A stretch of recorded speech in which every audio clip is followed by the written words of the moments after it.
প্রেম জিনিসটা যন্ত্রণার জন্য হতে পারে। প্রেমের কারণেই দুঃখ। প্রেম যদি আপনাকে যন্ত্রণা নাই দেয় তাহলে এটা প্রেম না, এটা অন্য কিছু।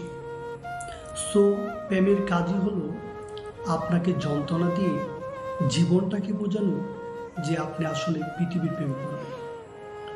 আপনি এক ছোট্ট নীল পাখির প্রেমে পড়বেন, আপনি সমুদ্রের প্রেমে পড়বেন, আপনি আকাশে ভেসে যাওয়া মেঘের প্রেমে পড়বেন, আপনি গিটারের প্রেমে পড়বেন, আপনি এক বনলতা সেনের প্রেমে পড়বেন।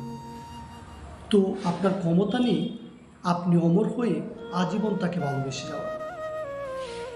আপনাকে পৃথিবী ছেড়ে দিতে হবে।